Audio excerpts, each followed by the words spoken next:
Hello, everybody, and welcome into the Apples and Genos Fantasy Hockey Podcast. My name is Nate Grudniblink, and I will be your host. I've also got my guy Blake here with me. Blake, how are we feeling? Hey, buddy. I'm feeling very good. Happy New Year to you. Happy New Year to you as well, and to all of our lovely listeners and people joining us live here on the stream here on Sunday night. Glad to see you all here. Get in those comments. Anything you want to talk about, we'll talk about it. We'll mix it in with what we've got planned for tonight. I think by now, anybody tuning in knows what we're going to be talking about. We're going to look at some players performing well and performing poorly. We're going to do it a little different. We're going to look at players performing well and performing poorly just since the 3-day Christmas break. And we'll talk a little bit about their kind of season-long numbers and what that looks like and whether we think that's indicative of what we'll expect for the rest of the season or if we should expect some regression one way or the other. And also, we're going to talk a little two truths and a lie to get us started here, of course, as we do. I did vet this, so I'm pretty sure this time I've got it where it actually is. It is two truths and one lie, so we'll try Nate to likes to troll me quite a bit on this, so who knows? Someone have to fact check you after the fact. There you go. Okay, troll or just fail epically at a very simple task, one or the other. But let's get right into it. Two truths and a lie. This is the shooting percentage edition of the program. Number one, Jared McCann has the highest shooting percentage of any forward in the NHL. This is before the game that's going on tonight, so I don't know. They're probably finished the first period over there currently, but before tonight's game, Jared McCann had the highest shooting percentage of any forward in the NHL. That's number one. Number two, Nick Suzuki has a higher shooting percentage than Andrei Kuzmenko. And number three, Rasmus Dahlin has a higher shooting percentage than John Klingberg. What are we thinking? What do we got here? Sheesh, I don't know, man. Well, first off, not a Apples and Genos podcast goes by without Nate just crapping all over Nick Suzuki. All right, this man, yeah, Nick Suzuki. Sorry, buddy, if you're listening, we know you're a good person. Just that's that. I just bring him up for you at this point. Yeah, thank you. I appreciate that. Nick Suzuki's my dog. All right, there's a couple interesting ones here. I think there's a red herring. So let's see. I think the Nick Suzuki one's got to be true because we know he's overperforming, right? In his, I think he's probably got a higher shooting percentage than Kuzmenko. Jared McCann with the highest shot percentage of any forward in the NHL. That would surprise me, but maybe. Rasmus Dahlin, higher shooting percentage than John Klingberg. You know what? I think I'm going to go the Rasmus Dahlin one is false.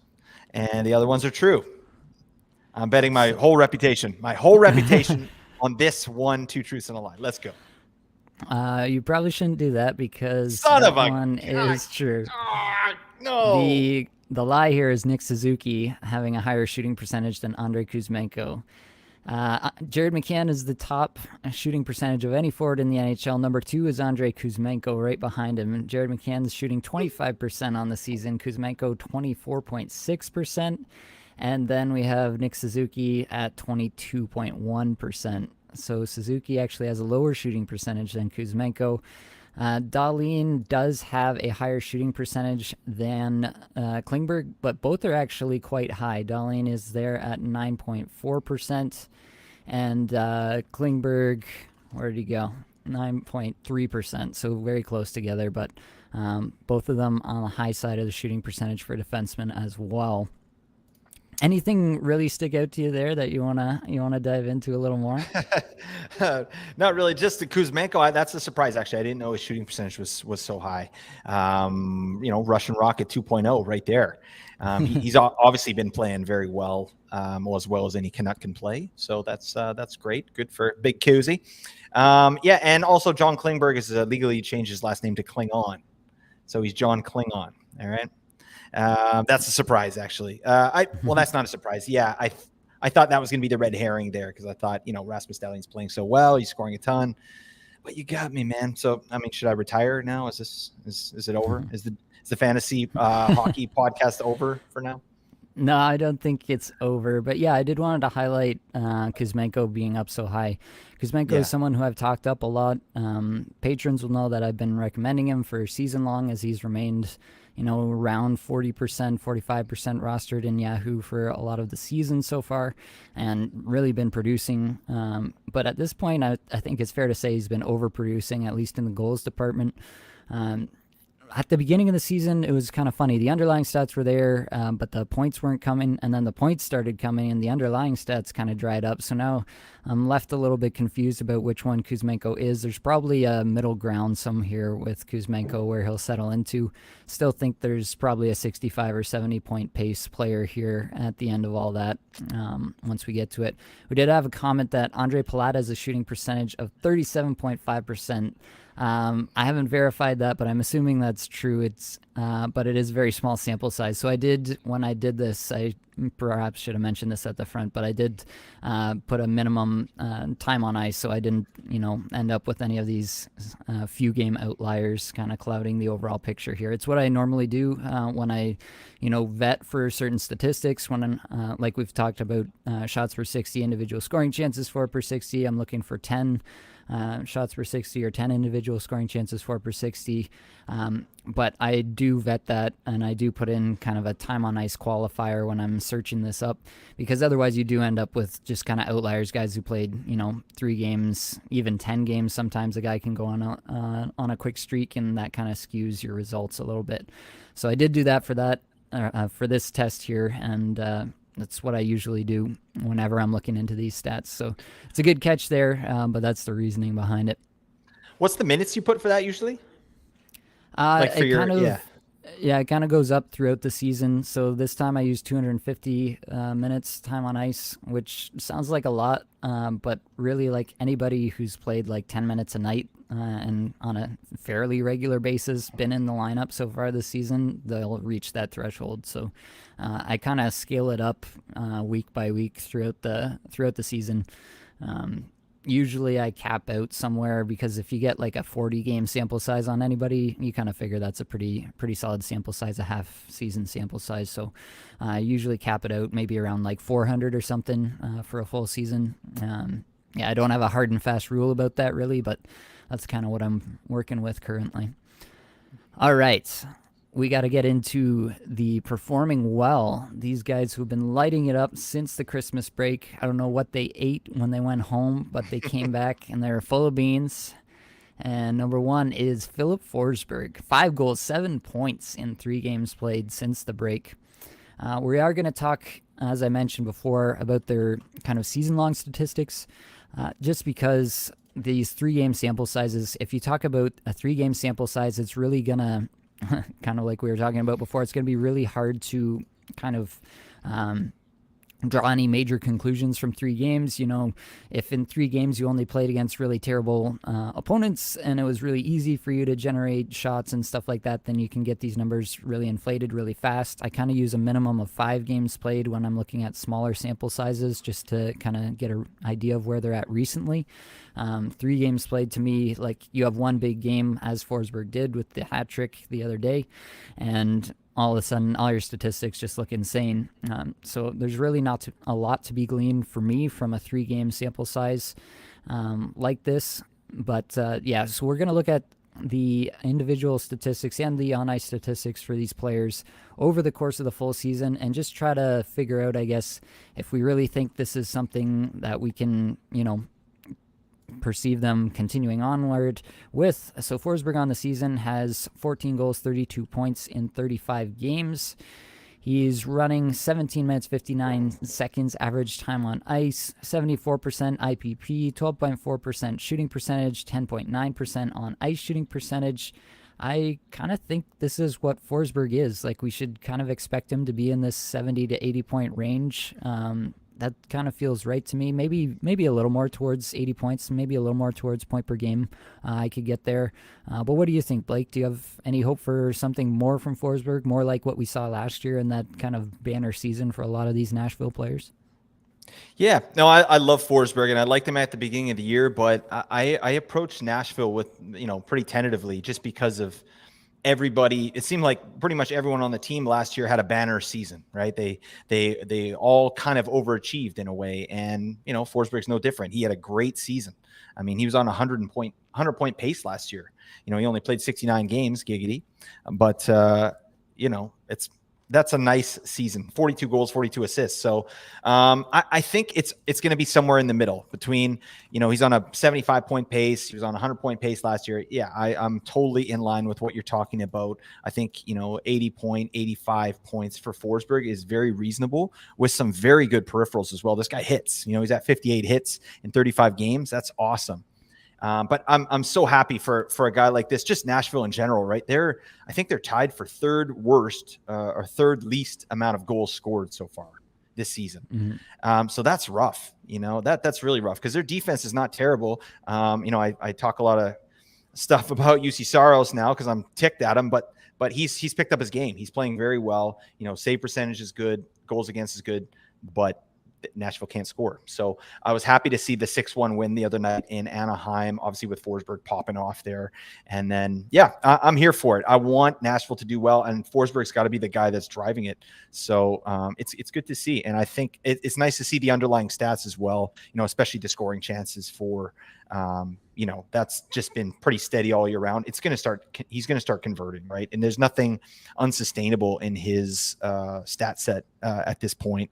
Nothing way off what he did last year. Well, besides his shooting percentage, which is still reasonable right now. It's 12.4 right now. Last season he was humming along at 18.6, which is higher than his career average. His career average is about 12.9%. So I like Forsberg though. I think 85 points, totally reasonable. Yep. Yeah, to mention those underlying stats, 31st on the season in shots per 60 among all players playing 250 minutes or more so far this year, 29th in individual scoring chances for per 60. Really, all these numbers look very much in line with what he did last year. Really, the difference that you're seeing is that shooting percentage dropping down more in line with his career averages, and then the on-ice shooting percentage as well, so his teammates as well dropping down. But even his on-ice statistics, like last year, his Corsi 4 per 60 over the season was 71.02. This year, it's 71.09. Like, it's almost exactly the same. Weird. If you look at the on-ice context for Forsberg, it's really just about the conversion percentage.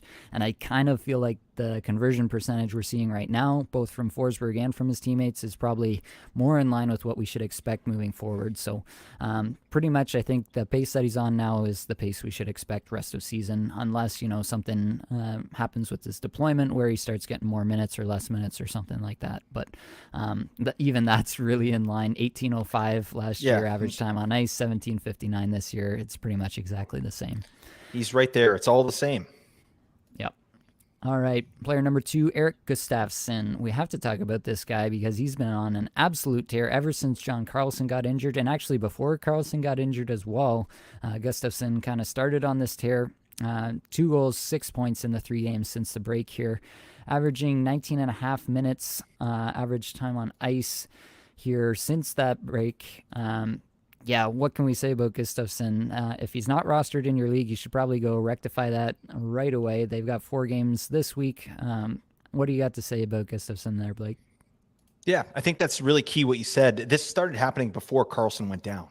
So, and he did it before earlier in the season, so that this guy he's a player for sure. He's established himself on Washington as a kind of a go-to guy. And then now with Carlson out, he's got even more opportunity. Right. So, but I mean, he's got 13 points in his last 7 games. What the hell?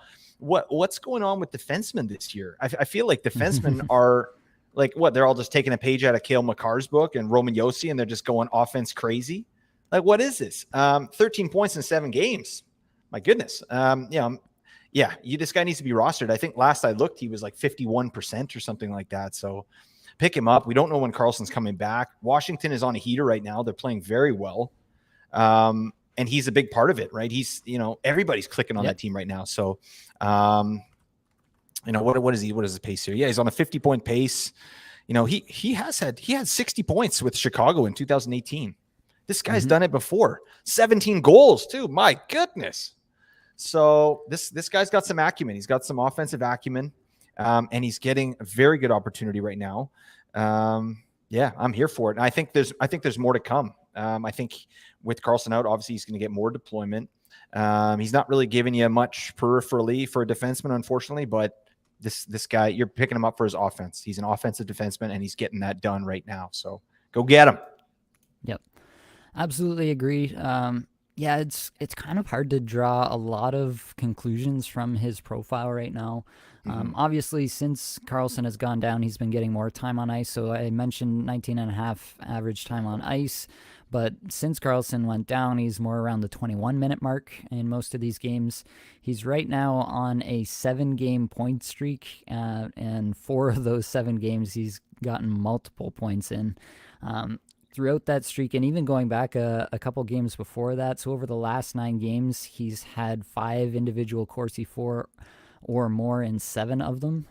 So yeah, directing shots towards the goal.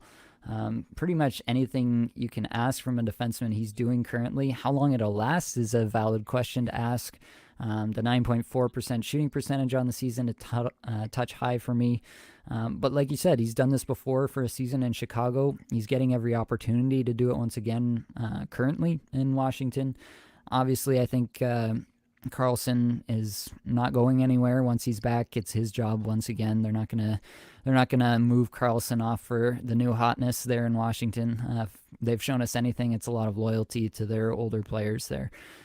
So I do think that Gustafsson's time with prime deployment may be a little bit limited, but even, you can't roster only power play 1 defenseman either for the entire season. So I do think that there's a chance that Gustafsson can keep up a, rosterable level of production even beyond that, even beyond Carlson returning. So yeah, definitely Gustafsson, if he's still available.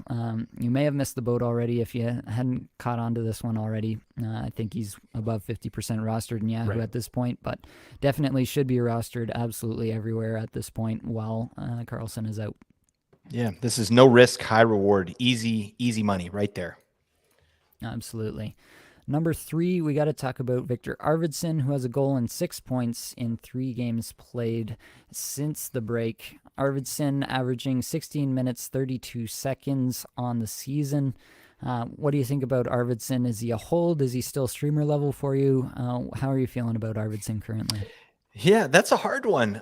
Teams like LA, and there's some other teams too, like, the Islanders and I don't know, teams like that where they have, and Seattle even, it just feels like they have so many streamer level guys. And yeah, you have to sort of ascertain if you think, just like you said, is he an actual hold or is he just a streamer? And with Arvidsson, I mean, the way he's playing right now, and I mean, LA is doing fairly well this year. I was looking them up earlier. I mean, obviously they played more games than anyone else in the entire league. I think they played 40 games, but they're like 6th in points in the league. LA, that was a bit of a surprise to me. I mean, they have more games, so that kind of explains it, but still, they're doing well. And that second line in LA is really flying. Like if they could get the first and the third line to go like the second line is, they'd be in business, or if they can get some saves, hopefully Phoenix Copley is going to be the answer there because Quick's not too quick these days. But yeah, I think if you got Arvidsson, you got to hold him right now. There's no question. And this to me is like a streamer with benefits, right? He's a streamer that you just keep holding. And if he's going to keep doing this, like 30 points in 36 games for a guy that was probably not drafted, you got to love that, right? He's got 68 point pace, right? That's ties like the highest pace that he's had in his career. And obviously, he's had some injuries in the past, but I like it. I think he's coming into his own. He's getting reasonable deployment, second line deployment, lots of power play time though. He's already up to 12 power play points on the season, which is the highest amount of power play points that he's ever had.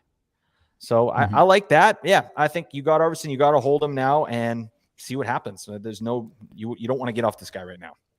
Yeah, definitely agree right now. You can't really move off him. I will say that for the most part, he's been on power play 2 throughout the season this year. That's, since Velarde kind of started the season with his tail on fire, has since cooled off tremendously, but for some reason they're still keeping him up on the top unit as just a big body, I guess, in front of the net. I kind of feel like that's an overrated thing that a lot of coaches still use on a lot of power Mhm. plays across the league, but it is what it is. Velarde's still on power play 1, which means Arvidsson is down on power play 2. So he's not probably going to keep up the power play point pace, but if you look at the all strengths numbers, like they don't look that terrible to me in No. terms of sustainability. 71% IPP. It's a little high for his career, but last year in LA, he was at 72% over 66 games. So it's kind of in line with his LA number from last year. 11.6% shooting percentage. He shot less efficiently last year at 8.8%, but that was one of the lowest numbers of his career. More in line with the rest of his career, he's been, like an 11, 12% shooter right in this range. So that feels pretty good to me. And then an 11.8% on ice shooting percentage, which may be a little bit on the high side. But again, LA has been converting. They've been scoring goals. Some of their young guys have been converting as well, and so they're turning into a bit more of an offensively talented team. So you kind of feel like maybe not 11.8%, but maybe 11% is not so unreasonable for a guy like Arvidsson. So all things told, the only thing that kind of concerns me a little bit with Arvidsson is that the shot rate and the individual scoring chances for kind of took a drop from last year, and even kind of relative to his career numbers, they're not ideal. So there is that to consider with Arvidsson. I'm not super worried about it now until it, becomes even more of a trend than it is already. He has been a little bit inconsistent with the shots. That's kind of the one thing I will say. But he's been assisting a lot more this year, has maybe more teammates than he has before, so maybe he's deferring, being a little bit more of a playmaker. I'm open to that kind of a change in a player's profile. As long as the points are coming one way or the other, I'm not going to fight it too much. So, yeah, definitely agree. At this point, Arvidsson is a hold. I don't think he's a forever hold, like you set it and forget it forever. He's definitely still a guy that you're going to want to monitor for the rest of the season. But even as I'm saying that about his shots per 60 and his individual scoring chances for per 60, like the guy's 64th in the league in individual scoring chances for per 60 on the season. So clearly he's doing something right. He's still above that 10 number that I like to talk about for individual scoring chances for per 60. So definitely a very, very talented player. We just got a comment in thoughts on Bemstrom on Columbus. I was actually just looking at their game. It was against Chicago, so you have to take games against some of these bottom-dwelling teams with a grain of salt because they do end up kind of inflating some stats. But Bemstrom had 6 shots and 11 individual Corsi for in that game. Dang. And on the top power play, he's on the top line. I believe it was with Nyquist and Roslovic. I guess maybe you don't want to call it the top line. Maybe wherever Gaudreau is the top line. Yes, John Gaudreau. So maybe John call Gaudreau. that the top line. Yeah, but definitely like it's hard to not be a little bit excited about the one game sample there. Yeah, he's saying we got 20 minutes against the Isles too from Bemstrom, so definitely deployment was there. I'm very interested in Bemstrom. I'm currently looking to set up my streamers, for the next week, and I'm looking across. A lot of these Columbus guys are open everywhere. They've got 4 games this upcoming week. If I can fit them in, this week's kind of an open week where there's not a lot of super heavy nights, so you can fit them in for most of their games this week. So I am kind of looking, and I'm kind of debating, Nyquist, Roslovic, Bemstrom. Any of these guys stand out to you? Is Bemstrom the guy, or do you think one of the others might be a better option? Obviously, we're probably talking about a little bit deeper league here, but still interesting to talk about. Yeah, for sure. I mean, I love 20, almost 21 minutes, but that's bookended by an 8-minute night, an 11-minute night, a 13:55 night, right? So. And that 13 minutes and 55 seconds was the one where he got 6 shots on goal, and a power play goal. So I need to see more from Bemstrom for sure. Columbus does have a good schedule, so I think Bemstrom is right in there. You know what I mean? But I don't know. I think there are other players on Columbus that I think are a little safer. Even guys like Nyquist, right? Like he popped off for a couple shorties the other night, which is pretty strange. Yeah. But I streamed him in earlier this year in a week that Columbus had, and he did really well. So I like Nyquist a little better than Bemstrom, to be honest, just because I think he's safer. But I think Bemstrom has a higher ceiling, as we can see, and if he's going to get 20 minutes a night, bang, I just need to see more of it. right? But I like Roslovic, I like Johnson. I want these guys to all get this kind of deployment and see what shakes out. Right. Because we just don't know right now. Their team is a motley crew. We just Yeah. we got John Gaudreau and that's all. Yeah. Yeah, it does feel like there's kind of that Gaudreau tier and then literally everyone else, and everyone else just kind of orbits around him. And sometimes they're on the Gaudreau line, sometimes they're playing with each other, and you don't know what the lineup might look like on any given night with these guys. So yeah, I do think you're right. Now that I'm thinking about it a little more, I would go Nyquist over Bemstrom currently. Maybe Roslovic as well, although I don't think the upside is as high as you're saying. Yeah. The upside with Bemstrom is that he could really, like if this is just an indication that he's actually taking off, a young player kind of taking a next step, gaining some confidence, something like that, then, maybe you run into something where he kind of takes off towards the rest of the season here. So there is that kind of upside that you might be missing, but I do think Nyquist, if you're just looking for a streaming option for the week, is probably the route to go for me. What about just a quick? I'd love to hear your thoughts on Adam Boqvist. He's back in the mix there in Columbus. I've got him on a couple teams, and just with them having a decent schedule, what do you think of him? Yeah, I've picked up Boqvist in Cacuffle actually. I grabbed him last week.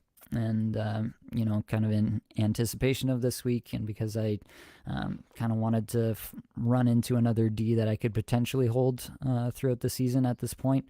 I do think that he has that potential, obviously. Whether he, fulfills that is obviously still yet to be seen. 0 points or 0 goals rather on the season so far. So that's not a great look so far, and averaging just 17 minutes time on ice so far. So a little bit more of a power play specialist, kind of has been that throughout his career. The shot rates have never been great. He's never kind of reached the numbers that I'd like to see out of my defenseman. But he has always been a very highly touted player. He hasn't ever really had like a full season. He's played 41 games, 34 games, 52 games, only 7 games so far this season. So I do kind of feel like there's a story yet to be told with Boqvist. I don't think we can look at his numbers over the last few seasons that he's gotten in pieces here and there and just say, yes, this is absolutely the guy he's going to be for the rest of his career. So I do think there's some kind of untapped upside with Boqvist, and I'm trying him out for the week, and we'll see where it goes kind of after that. He's like a young Tony D'Angelo. Yeah, my man. All right. There you go. All right, let's get back to our performing well. We got to go from one victor in Arvidsson to another victor in Hedman, who all of a sudden has 5 assists in the 3 games since the break. On the season, 24-13 average time on ice, which, believe it or not, is one of the lower marks of his career. He's always been an absolute hog on minutes. What do we think? Is this tried and true Hedman? We're back and we don't have anything to worry about for the rest of the season, or do you still have some concerns here? My heart is saying no concerns whatsoever. My mind is saying we got to keep an eye on this, right? Like, I think the fact that they went as long as they did with Sergachev on that power play, and how kind of interchangeable they are, and also how similar their game is and their deployment. Yeah, it's like, it's kind of who has the hot hand, you know what I mean? And it feels like that's what they're doing right now. And it is clear being on power play 1 is at least for fantasy is going to be key for Hedman, right? He picked up a couple of power play assists the other night. I love that. He's flying right now, and this is what we wanted. I'd like to see a few more goals. It's so weird that he just 1 goal in the season. Not that's unexpected for sure, but I mean, we know he's had his troubles, but this is so encouraging, right? This is what Hedman owners wanted to see. Now we can breathe a little sigh of relief and go, okay, this feels normal, right? But the first bit of the season did not feel normal, compared to his whole career. So, and he's only 32, so it didn't make a lot of sense. So I'm still a little bit wary. I mean, obviously you can't trade him, you can't drop him. You just got to hope for the best, right? Because you picked him up probably pretty early. So, but I'm here for it. I'm happy to see it. And yeah, 2 games ago, he played 30 minutes, almost 31 minutes. I love that. That's Hedman. Get him out there, right? And then 26 and a half minutes last game with 3 assists. Beautiful. All right. I want to see another 10 games of that, and then we'll be talking about Hedman for another Norris. All right, book it. Right. All right. Yeah. I think I'm encouraged by the underlying numbers coming up with Hedman. One of the things that had me concerned was his shot rates and his individual Corsi 4 rate trending pretty well below his career averages. Those have come up as of late. It's not, terrific, but it's definitely much better. He's now gone 8 games in a row where he's had at least 4 individual Corsi 4. So basically an attempted shot on goal. So that's good to see. That's good to see that that's coming up. Now it's coming back up to the point where it's a little bit more in line with his career numbers. Definitely the on-ice numbers don't look all that much different. The 1.5% shooting percentage on the season is not going to last, but it does really hinge on that power play. It is concerning to me. Like there's a thought now in my mind where there wasn't one before, that it could just be Sergachev next week, and we won't know why they're making that move. So if you've held Hedman this entire time and the other managers in your league are all aboard the Hedman train for the rest of the season, then I would consider moving him at full price if I can get it. I don't think you can really move him for below that because the upside is just so high with Hedman, as we've seen in recent years, especially last year. But if there is that opportunity to get full price for him and to move off him just to kind of de-risk your situation with him, then I would probably at least explore that option. What's full price for Hedman? What do you consider full price for Hedman in a trade? I think it's really hard to move the elite guys like this. I don't think you can do it one for one unless, you're kind of addressing a problem that you have at a different position. Like maybe you're all out of right wing players and you really need a right wing and you're kind of flush with defensemen. You ran into kind of Gostisbehere or somebody like this who kind of came out of the back end of the draft for you, and now you're feeling pretty set with 4 defensemen, and you feel like you can move Hedman into a forward. So in that case, maybe you could look at something like that, but a lot of these times you're going to have to look for 2 for 2s, where you're getting someone who you view as somewhat at least somewhat equal to Hedman on defense, and then you're kind of balancing it out with 2 forwards or something like that, where you're trying to make the values equal in that way. That's probably the only way you're going to get a deal done with an elite level player like Hedman. True Hedman fans will hold till the end. All right, we're going to ride it till the wheels fall off. All right, that's what we're doing. All right, number 5, Calle Jarnkrok. We got to talk about this guy. One I didn't really see coming, and we'll talk about why in a second, but 2 goals, 5 points in 3 games played since the break. He's been on the Mitch Marner line for a hot minute at this point. 13-11 is his average time on ice on the season, so obviously, that's not going to pay the bills. You definitely need more than that if you're going to be, a consistent fantasy contributor. That's not a number that's sustainable, I guess we'll say. You'll need to be definitely above like 15 minutes at the very least. Good news is he has been above that for the last 3 games here. 15:07, 15:13, 16:04 is what he's been running. The weird part with Jarnkrok is he's not really a shooter. And on the season, his numbers look pretty unsustainable. 94% IPP, 19% shooting percentage, 10.4% on ice shooting percentage is probably the only number there that doesn't raise my eyebrows a whole lot. What are we doing with Jarnkrok here, Blake?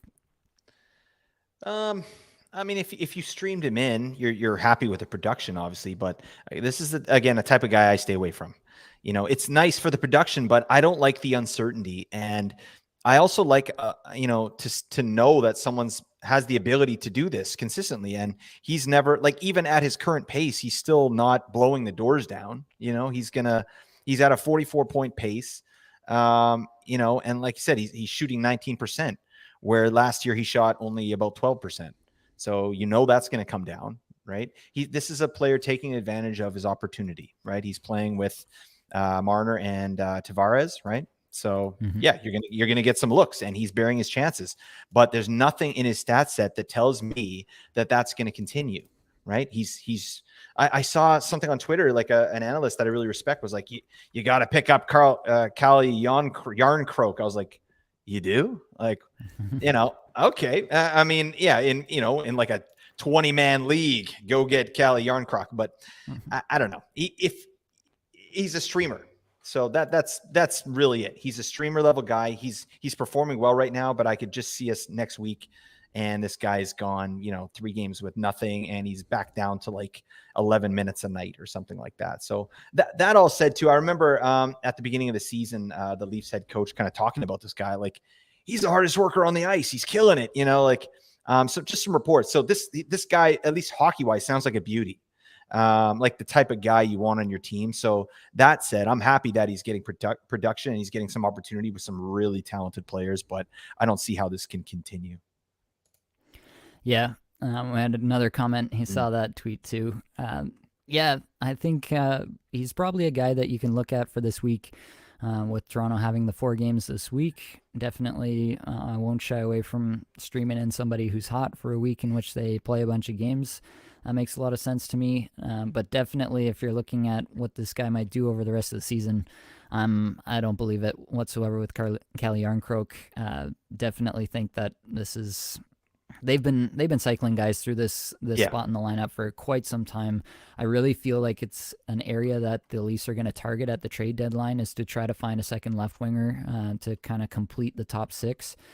They've kind of proven now with all the defenseman rotation that's gone on. They lost Riley, they lost Muzzin, they lost Brody for a big chunk of the season so far, and they've kind of just made it work with a whole bunch of ragtag nobodies on the blue line. They acquired Connor Timmins for nothing. They brought in Jordy Ben for nothing, and they turned them into serviceable defensemen for a few games. So I think the Leafs have the defensive side of things kind of figured out, they feel like, at this point, and they're probably going to target some scoring, I think, at the trade deadline, and I think they're going to target that exact spot that Jarnkrok's occupying right now. So I don't think this is a situation where you're looking at Jarnkrok as somebody who's going to, save your season and be on your roster for the rest of the year. Yeah, I mean, they've already got the Leafs did this with Michael Bunting. They just kept pushing him out there in the top 6, and all of a sudden now he's doing okay. So I don't know, maybe if they give him the Michael Bunting treatment, sure, but I don't know. Yeah, they're doing 5-4s on the Leaf power play now too. That's a bit strange, but nice for Bunting. They got to get Jarnkrok out there. Yeah, for sure. The difference for me being with Bunting is that he's always had the underlying stats that Jarnkrok has never had. So Bunting for me, much higher ceiling player, always has been, always will be. So that's the difference there for me. Michael Bunting, super fan right here. All right, love that. It's pretty hard to be bad when you're playing with Matthews and Nylander the way they're going currently. But Bunting in his own right is a solid player. He's kind of become their new Zach Hyman there in a way. And I think he's worthy of that kind of recognition at least. Yeah, absolutely. Another guy who's worthy of some recognition, our number 6, Evan Rodriguez, 2 goals, 4 points in 3 games played since the break. He's actually averaging 19 minutes on the season, so he's really been getting plenty of deployment. Do you have any interest in Rodriguez? Do you think there's a long-term play here? McKinnon came back, and Rodriguez still getting plenty of ice time. What do you think about Rodriguez? Is there something to hang your hat on here, or is it just kind of a flash in the pan? Yeah, I do have some interest in Erod. He's, but it's because of the opportunity, right? It's because of the injuries that Colorado has. So yeah, McKinnon came back, but Nichushkin went out again. So his role is fairly secure, and he last season he played 15 minutes and 50 seconds. That was his average ice time, and now he's getting 19. That's what you want to see. And this guy, he shoots. So if you got shots as a category, like Evan Rodriguez he's not elite, but he's bordering elite. He's getting up there, right? He had 243 shots last season in very limited time. And he had a very good stretch with Pittsburgh, and then, injuries, injured players came back and he was sort of minimized. So I could see that happening again in Colorado. When Landeskog comes back, Nichushkin, whatever, this guy's going to go back down to the third line and become irrelevant. But right now, I'm absolutely into it just for the shots and the opportunity.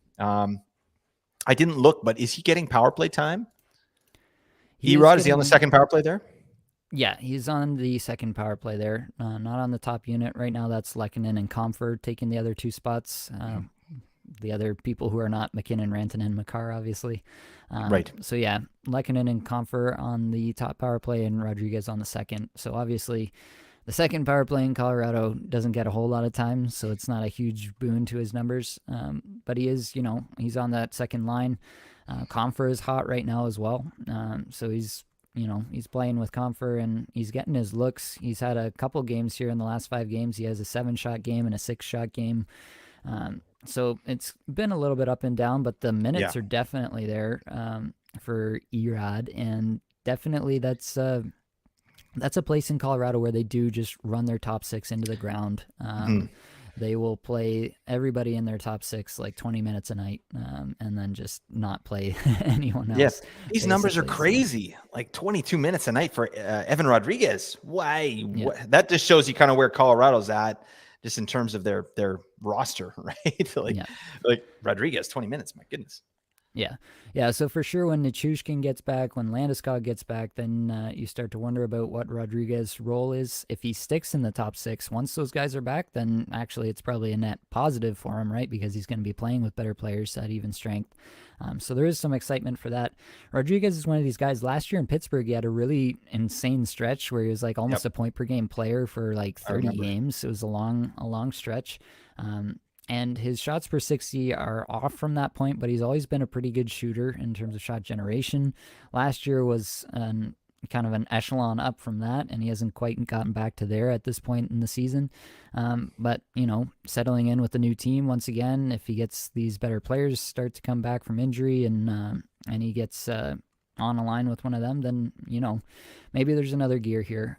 I think Rodriguez is kind of a streamer level guy right now, but definitely I'm keeping an eye on Rodriguez for the rest of the season here.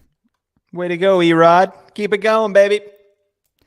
All right, before we get into players performing poorly, I do have to remind you got to check out the Apples and Ginos Discord server if you have not done so already. I know that there are people who are listening to this right now who haven't, because I know what the numbers are between the Discord server and the podcast has more than the Discord server has members. So join us, come on in. We're all talking hockey all the time. If you don't know what Discord is, it's very easy to get set up. It's just a quick account. Very anonymous. You don't have to give anybody your name or your location or anything. Just come in, join us, talk some hockey. You're going to love it. I guarantee it. If you're looking for help with your crucial waiver wire pickups, then you got to check out the Patreon, $5 a month. And I'm giving all the patrons there basically an inside look at the streaming situation for the upcoming week, giving you all the best guys that you can possibly add to your roster for the upcoming week. So definitely check that out if you're looking for some assistance there. I also gave the patron members a little bonus content this past week, gave them some candidates to look out for as potential busts for the new year, the 2023 part of this 2022-2023 season. So you will get bonus content like that, but only if you are a patron member. All right, Blake, you ready to do the performing poorly? I'm ready. Yeah, just want to say that list you sent out, I just dropped all the players you said were busts. Just dropped them just like that. That's how much I trust this man, all right? So you need to get your buns in that Discord, all right? ASAP. Let's get to biz. Come on. All right. Performing poorly, number 1, Anze Kopitar. 0 points in the 3 games since the break. Still averaging 20 and a half minutes on the season. But definitely, I think it's fair to say at this point that Kopitar has been a disappointment to those people who drafted him. I had a pretty bullish projection on Kopitar. I thought he'd be close to a point per game. He's definitely not doing that. 328th on the season in shots per 60. Kopitar's never been a big-time shooter, but that is not where you want to see one of your mid-round picks or anything like that. So, what do we do with Kopitar at this point? Is he trending towards streamer level? Is he getting to that point for you, or you still think he's a hold? I think we talked about Kopitar in one of our previous hot and cold episodes, and I was like, I dropped him. Probably shouldn't have, but I dropped him. And I mean, it's turning out to not be like a crushing mistake or anything like that. But I mean, he's just done it for so long, and he gets a ton of deployment, and that's really not changed. So I don't know. I'm on the fence with Kopitar. I think he should be rostered for sure. He's not a drop. You should have Kopitar first line minutes, first line power play. But yeah, it's pretty rough. Like you said, I mean, he's not blowing the doors down with his advanced stats. That's for sure. Like and especially from this season to last season. Last season, he averaged 2.6 shots a game. This season, he's averaging 1.9. Like, that's not what you want from a guy that already doesn't shoot very much. And, so, and clearly what I've seen so far for Kopitar, the power play production is way down. So, he's at 7 points now. He had 7 power play points. He had 22 last season in 81 games. So I don't know. I tend to think that he's going to be better than this. He probably will have a better second half. I think LA in general, they have a bunch of underachievers, right? Like Kempe, Fiala. These are guys that need to sort of step up their game. Whereas guys like Arvidsson and Iafallo and, what's the other guy's name who's out right now? Trevor Moore? Yep. Yeah. These guys are kind of holding the fort, right? And my man, Sean Dersey. All right. But, I think Kopitar will be better second half. Temper expectations. He's on a 59-point pace. I think, 65 points is probably legit for Kopitar at this point. And that's valuable, right? Especially because he's out there so much, right? He's hitting at over a hit a game. He's blocking over, he's got 50 blocks in 40 games. So that's nice. He's giving you periffs. He's doing a lot. You got to hang on to him. It's just not probably what you hoped for. Yeah. Yeah, I do think it's kind of a matter of adjusting expectations with Kopitar. Don't really see an avenue where he's going to, take a huge hit in time on ice. If that did happen, then I'd be really worried about Kopitar because the rate stats are not good. It's really just kind of a volume case right now with Kopitar for him to get to these point levels. But as long as he's, the number one center in LA, which he has been for a decade plus, I think you kind of got to hold him. You hope that, we can maybe get some of that patented second half Fiala magic and they get on a line together. The power play starts clicking, all that starts to happen for him, and maybe he gets on a bit of a run. But yeah, the underlying stats, like nothing's, screaming out to me that he is in line for some major positive regression either. So yeah, like you're saying, 65 points I think is a legitimate kind of expectation for him rest of season. But if the ice time does dip, then I would be concerned. I don't foresee that coming, but this is kind of where we're at now with Kopitar. Is he's got to get the ice time to produce what we expect in fantasy. They got to get Fiala on that top line again. I mean, I guess something's not clicking, right? They got him playing down on the third line right now, but I love me some second half Fiala, and that's coming, baby. So hopefully they get him back up with Kopitar and, just be lights out. Let's get this man back to 70 points where he belongs. But it's probably not going to happen. All right. Number 2, another guy we've talked about before several times at this point, Evan Bouchard, 0 points in 3 games played since the break on the season, 18.5 minutes average time on ice. On the season, 20th amongst all defensemen in shots per 60, 9th in individual Corsi, 4 per 60. This is the reason that everybody was so excited about Bouchard, is this kind of realistically a rare ability to generate individual chances as a defenseman. He's up there with some of the elite players in terms of those rate stats.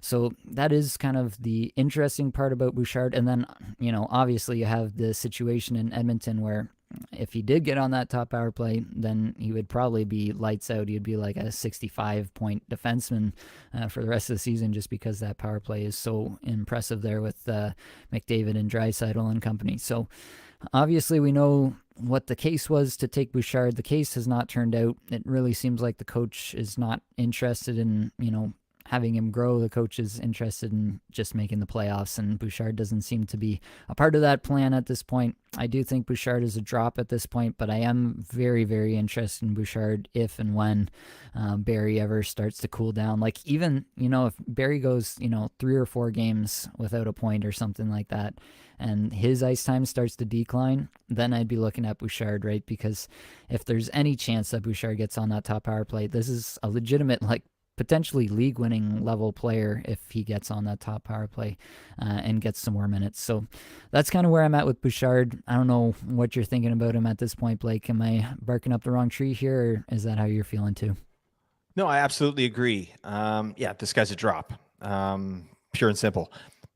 He needs that deployment, and he's not getting it. But he's not a drop in a dynasty league. That's for damn sure. You want to make sure, this guy's a nice player.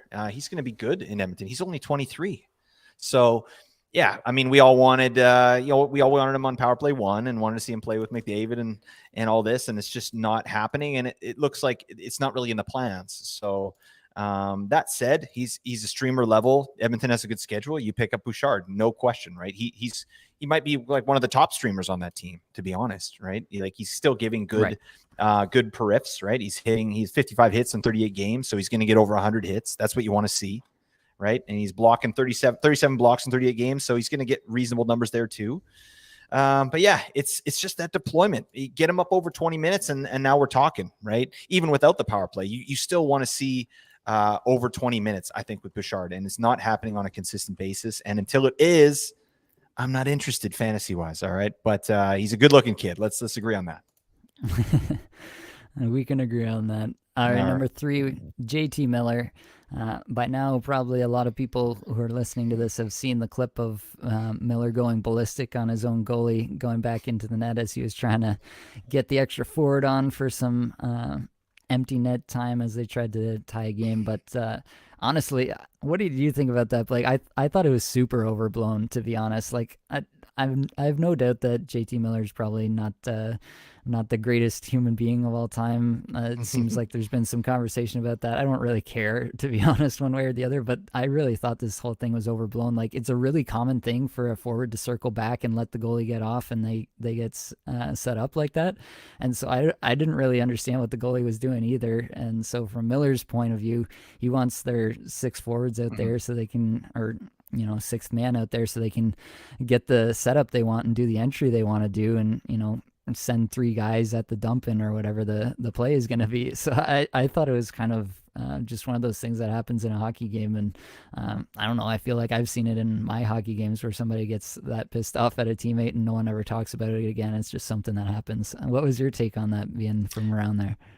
Yeah, I mean, you nailed it, right? It's not a big deal. Definitely overblown media wise. That said, the guy's a wiener. Like, that's not the crap you do, right? Like, I played hockey for a lot of years. If someone does that to me, it's, I got some things I got to say to that person, right? Like, it's just not a good look. That's really all it is, right? But the fact that he's getting asked questions about it, it's like, come on.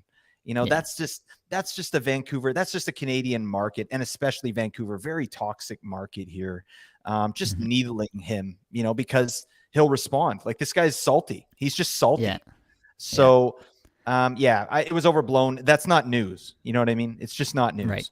That said, if I'm playing hockey with a guy and he does that, I'm talking to him afterwards, be like, what the frick is going on here? Like, don't do that, man. Don't be a wiener. Yeah. So that's my take there. But Miller's, I think for me personally, just the way Vancouver's gone this season, I would find it hard to believe if someone told me Miller's not part of the reason, the turmoil in Vancouver, like just his attitude. Because I played hockey for years. So, and I know that someone's energy and their attitude when you're on a team with someone can really affect what's going on.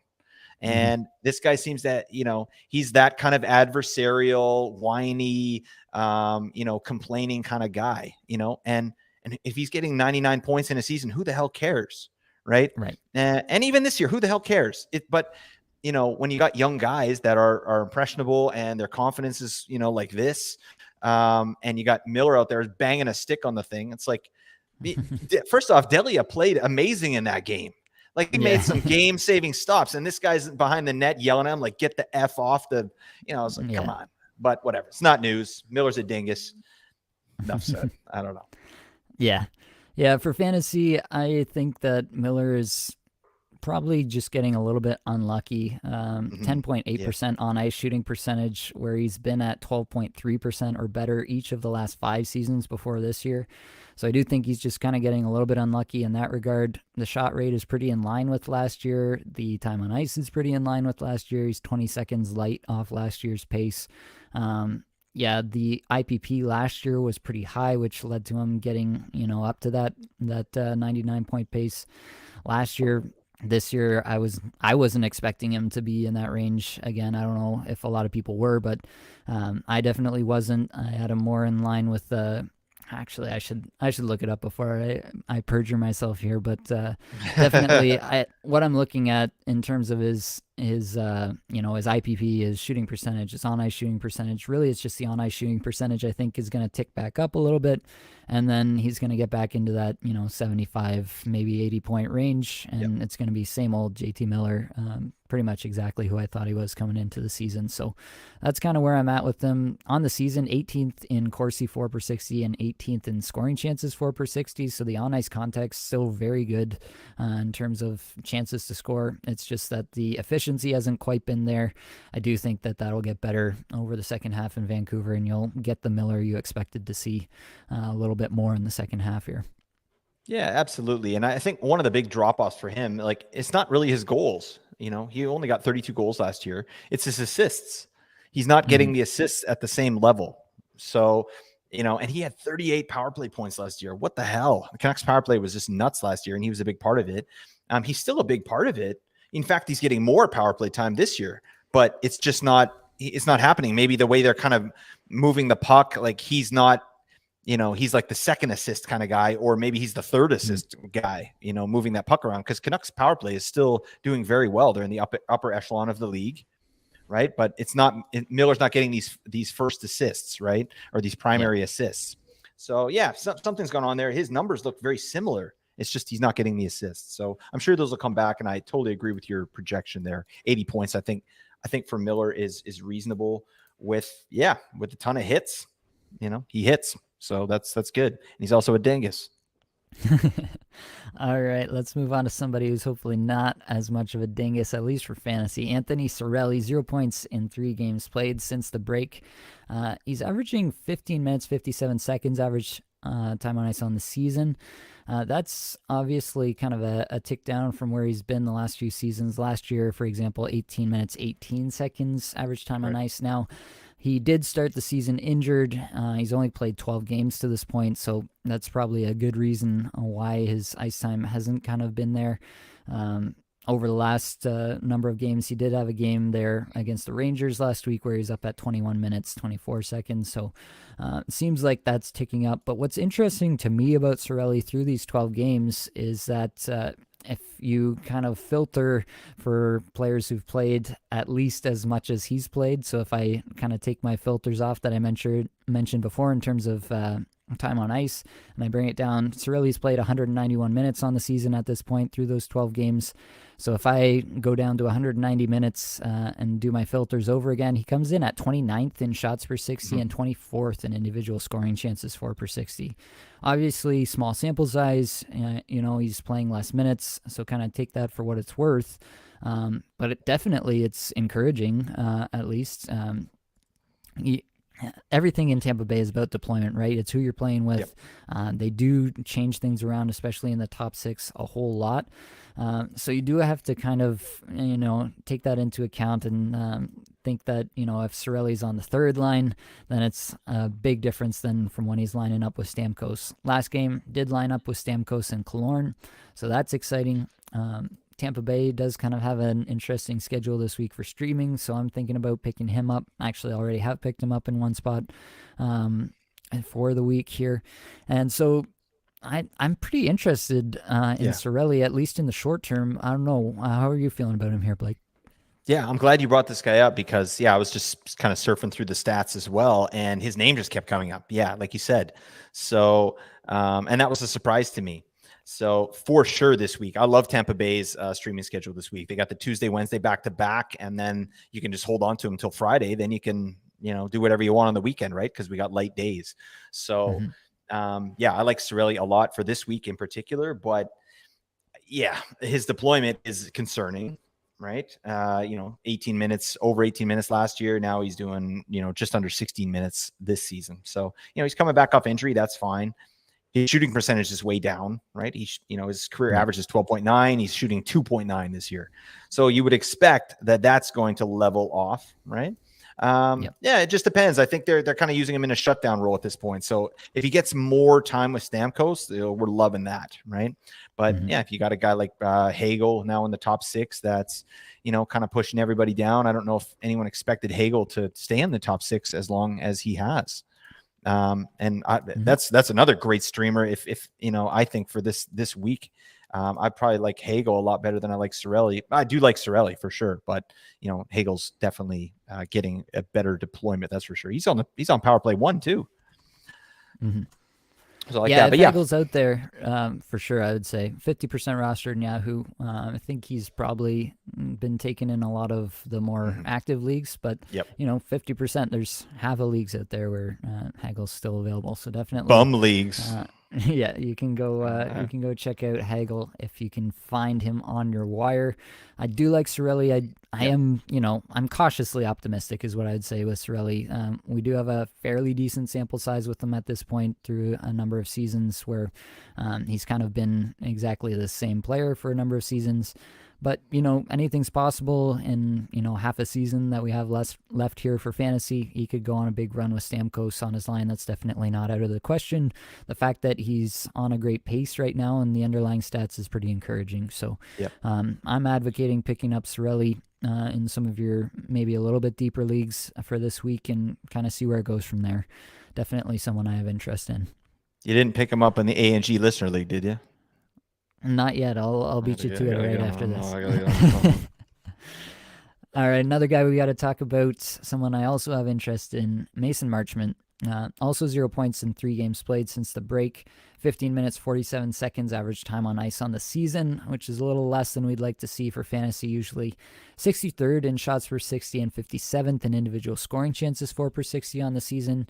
Shooting just 9.4% and 9.3% on ice shooting percentage. So there are some indicators here that say that, he could have some positive regression. I've got some weird stats with Marchment over his last little bit. So if I go back over his last 6 games, he has an 8-shot game and a 6-shot game, and then the other 4 games are 1 shot, 1 shot, 2 shots, 2 shots. So it's really inconsistent right now. It feels like with Marchment. Is there anything here? Is he just a streamer guy rest of the season? Do you think there's potential that he could be something more? Definitely the potential that he could be something more. That's for sure. But whether it happens or not, I don't know. I wasn't big on Marchment this year. I know a lot of people were, and I get why. And it's. I just thought I thought that Florida overachieved last year, as I think we all probably recognize, right?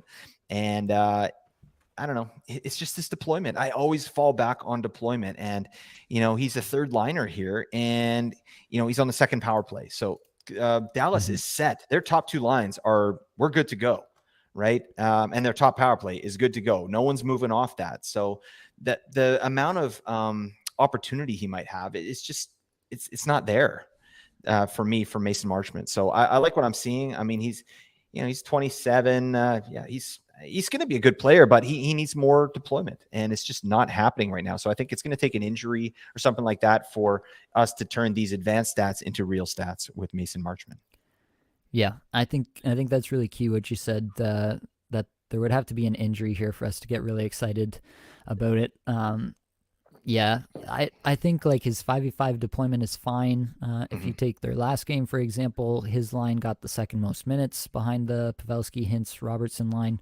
So I think it's fine where he's being deployed at. He was with Jamie Benn and Wyatt Johnston on that second, what I would call the second line, at least in terms of time on ice there. Right. But definitely he's on the second power play, and you got to think like Tyler Seguin's on the second power play there too. You got to think that Seguin's probably first in line for a promotion to the top power play, unless maybe it was Jamie Benn who went down to injury, and then maybe Marchment is more of that power forward role. You could maybe say that. I don't know, right? We're dealing with a lot of what ifs and maybes at this point for seeing sustained, I guess you would say, fantasy relevance for Marchment. But definitely the underlying profile is one that gives you interest if that did happen. So this is kind of one of those guys where the underlying stats say that there could be more here. We saw it last year, definitely overproduced with Florida, kind of underproducing, I would probably say right now. Yeah. Definitely needs more deployment for him to really kind of be a consistent fantasy contributor for me. But definitely someone that I'm watching. And if something changes there in Dallas, like an injury or, could be a number of things, a trade, something like that. They bring in somebody to play with them on that line. There's a few things that could happen that would make me pretty interested in Mason Marchment. How about what Dallas is just doing in general? I mean, they just signed Pavelski to a $3.5 million extension. They got Robertson at a ridiculous contract. I mean, they got Heiskanen. They got, it's just they got Ottinger at a very reasonable. Like this team's going to be good for a lot of years. I didn't realize it. I feel like Dallas they kind of snuck one by us just with all the work that the GMs have been doing. That the GM did there. Their team is ridiculous, and I'm sure none of us really expected Robertson to do what he's doing this year. But now that he has, this team is stacked as hell, and I'm here for it. I think, and you got Marchment, like you said, this guy's ready. He's ready in the wings, waiting for someone to go down, and he'll probably go up and produce if he gets the opportunity. So yeah, I like this team a lot. Absolutely. All right, we got one more to get into here. That's going to be Jake Gensel. 0 points in 3 games played since the break. 19 minutes, 53 seconds average time on ice on the season. That's a number we like to see, up around that 20-minute mark. Gensel is somebody who's interesting to me. He was brought up by one of the patrons asking just kind of like, what's up with him? Why is he not producing? And I was like, I feel like I don't actually roster Gensel anywhere, but I didn't feel like Gensel was, struggling or anything like that. I didn't feel that he was, cropping up in any of my cold streak numbers for a lot of the season at any point, underperforming in terms of the underlying stats, anything like that really. But he is kind of, if you look in your points leagues, he's not. He was probably drafted as a second or third round player in your league. And he's definitely not produced at that kind of level so far this season. So is there something that we're missing here with Gensel, you think? What do you think going forward from this point? Are we looking at a potential decline from where we thought he'd be? Is it just, a matter of other people outperforming him? What do you think is the potential issue here with Gensel, and are you concerned? I'm definitely not concerned. To me, this is just the ebb and flow of the season, right? And like his deployment is ridiculous. He played almost 26 minutes last game. 12 minutes on the power play. What the hell? And 0 points. 0 points. He had 1 shot and 1 hit and 1 block in the game. So that's going to get better. Jake Gensel is the perennial second rounder, no question.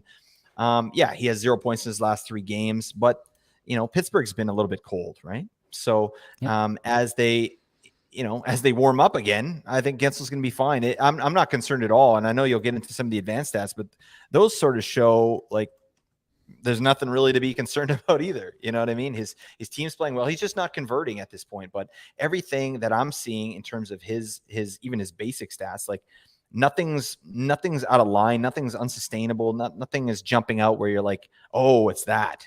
Besides, he's shooting a little bit less this year, but he's still on pace for 85 points. He had 84 last year.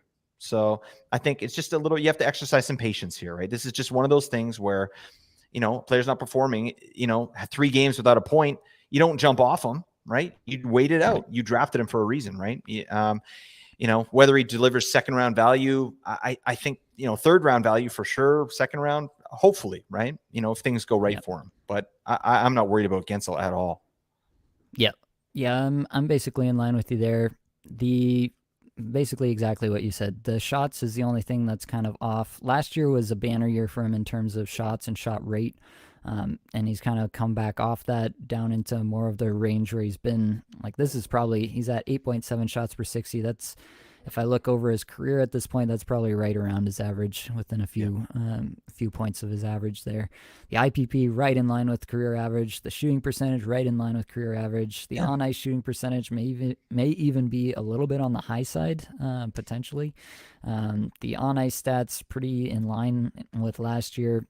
Really nothing about Gensel is surprising to me or out of line with what I expect from him, except those shots are a little off what he did last year. So, maybe you're just hoping that you get those same shots that you got last year, and that's the kind of difference we're seeing this year.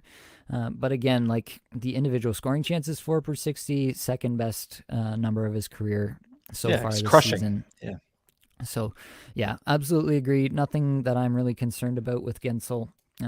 Even the hits are up this year from last year, so you're getting a little bit of a bonus there as well. So absolutely agree. Nothing to see here with Gensel for me. All right, folks, that's all we've got for this episode. Hopefully, it brought you some value, helped you get a little bit better at fantasy hockey today. All the advanced stats you heard today came from Natural Stat Trick. Definitely go check that out if you're looking to dive into these numbers a little bit more. Many thanks to the band There for supplying the music for the podcast. Be sure to check out their Spotify as well. And that's it, folks. Much love. Happy New Year, everybody. You stay safe out there.